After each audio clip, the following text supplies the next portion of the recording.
What's up, everybody? Welcome back to the garage. Today we're going to take a look at this unit I've got sitting here in front of me.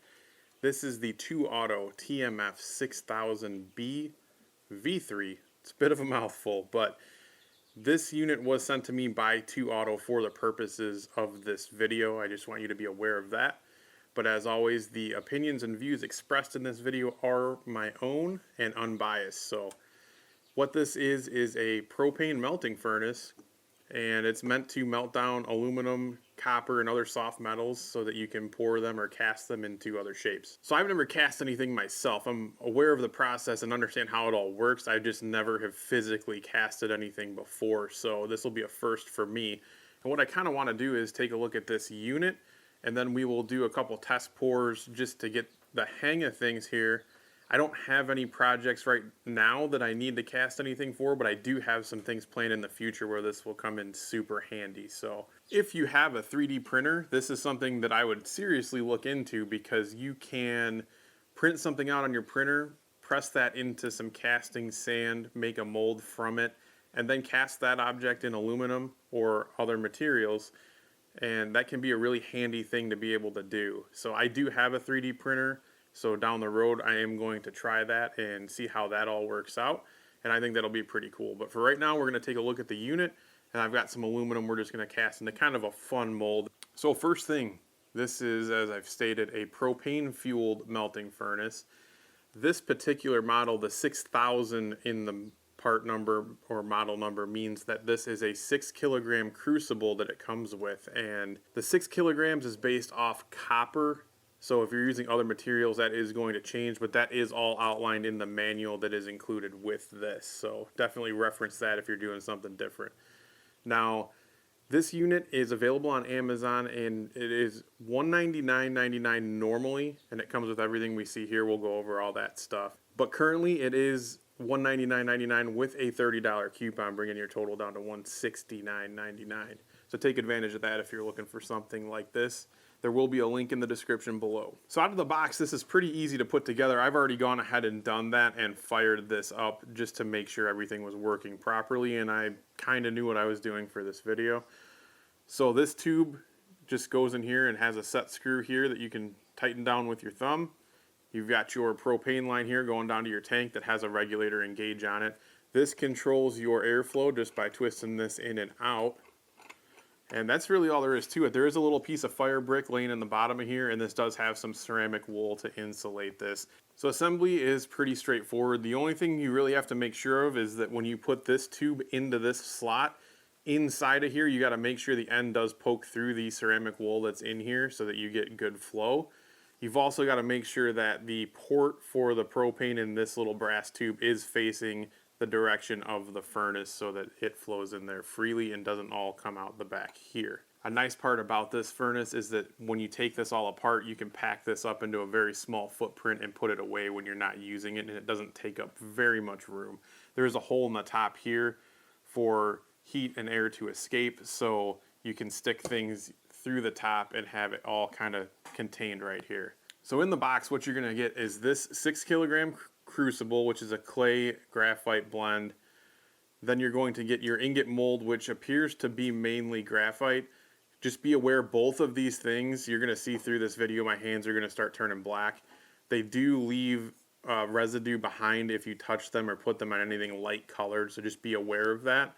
They do include a pair of leather gloves and your tongs. We'll talk about these more in a second here. And you also do have that piece of fire brick in the bottom. And then your propane hose is included with a gauge and regulator. So the only thing you need to provide extra is going to be the material you're melting, as well as your propane for fuel. Everything else you've got right here.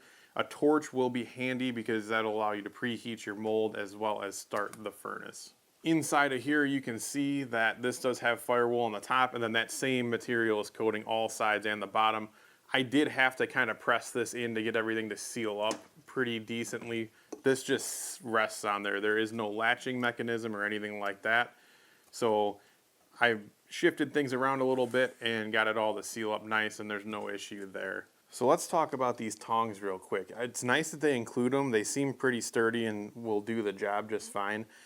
But the only way to pick up this crucible, you can't pick it up this way. It's not wide enough and it's not going to get a good enough grip. You're going to have to go over the top like this and grab it from the edge and pour this way. And as you can see, it kind of wiggles around. So I'd like to see either wider tongs, or if this crucible had a bit of a lip on the outside, you'd be able to grab onto it a little more securely. So we're going to have to be careful there. Now, one thing to keep in mind with these crucibles, and they do state this in the manual, this is considered a consumable item. They say you'll get about 25 melts or pours out of one of these before you should look into replacing it. So just keep that in mind, that this is not supposed to last forever, just due to the nature of the heating and cooling and things like that. It is going to degrade over time. And as you can see, I just picked it up and got a bunch of that graphite all over my hands there. So like I said, just something to be aware of that's going to happen. Real quick before I forget, I know I just said this includes everything you need to get casting. There is one thing they don't include that is going to be extremely helpful.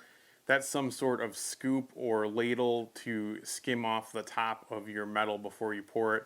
Not a big deal. I've got tons of silverware laying around from other projects and things, so I took this ladle, drilled a couple holes in the bottom, and that's what I'm going to use. But you will need something like a slotted spoon or a ladle or something like that in order to skim off the top impurities.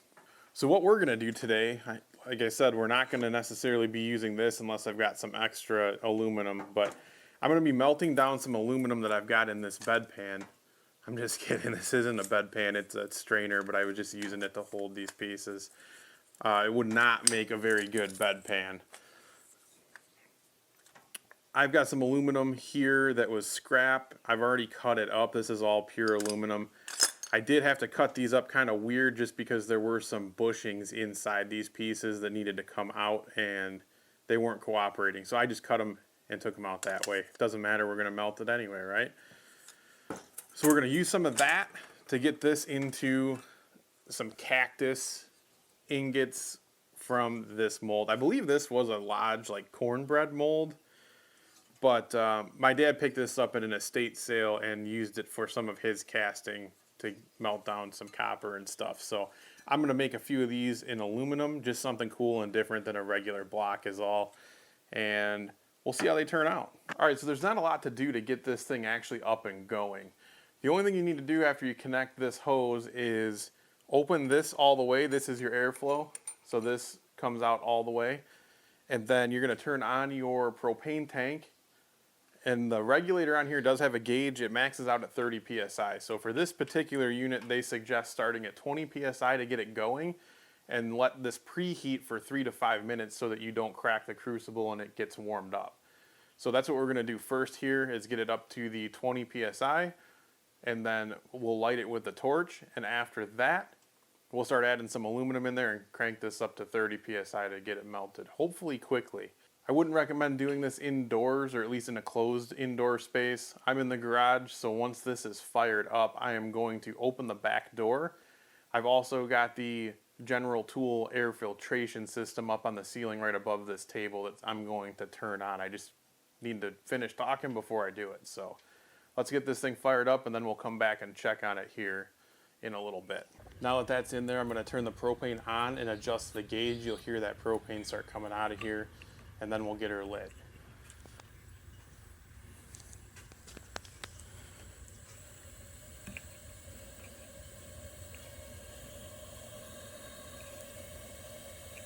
All right, so now that we got this thing going, I'm going to let it sit 3 to 5 minutes, and then I'll come back and check it, and we'll start adding in some aluminum here.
Alright, so I let these cool off. It's time to get them out of these molds and see what they look like.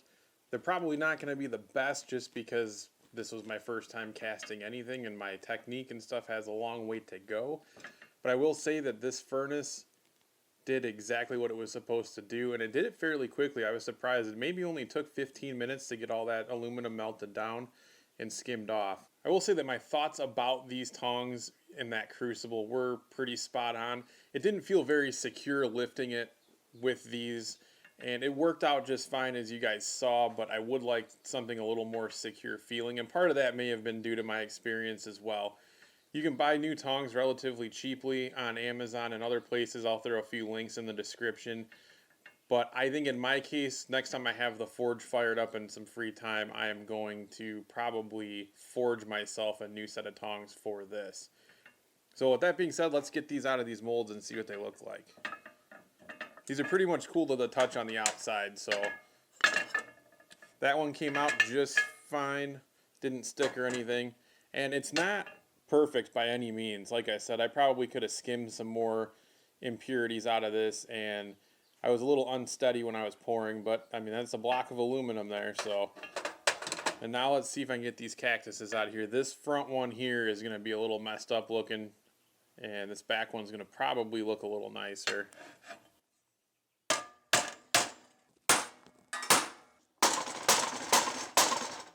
So as you guys saw, not everything goes according to plan. I can't get these cactuses out of here without destroying them right now. So I think I let them cool a little bit too long. I went inside and was doing some other things and came back to this, and I just think it's too cold to get them out right now. So when next time I have the forge fired up, I'm going to set this in there and see if I can't get them to come out then. Unfortunately, it is raining and snowing today, so that's not going to happen today. Luckily, we used the mold that came with it, and it worked just fine, and I got that one out of there. So we've got something to show for it. Once again, my technique and inexperience shows on the final result here. But as I use it more and do more things with it, I'm sure I can get better results than this. The furnace itself did a fantastic job and worked way quicker than I thought it would. And everything worked fine. Everything that was included did its job. Like I mentioned, the only big thing is the tongs. I'd like something a little more secure. So other than that, great setup if you're looking to get into this hobby of casting and melting things down. Even if you just do scrap metal and want an easier way to get your scrap to the scrapyard, this would be a great way to go to melt down some wire and stuff. However, you may want to look into the larger version if you're doing that. They have a 12 kilogram model as well, and I'll put a link to that model in the description as well. It's just basically this setup, a little bit bigger, and some of the pressure settings for the propane are a little bit different. So check out the description below if you're interested in any of this, and we will catch you next time.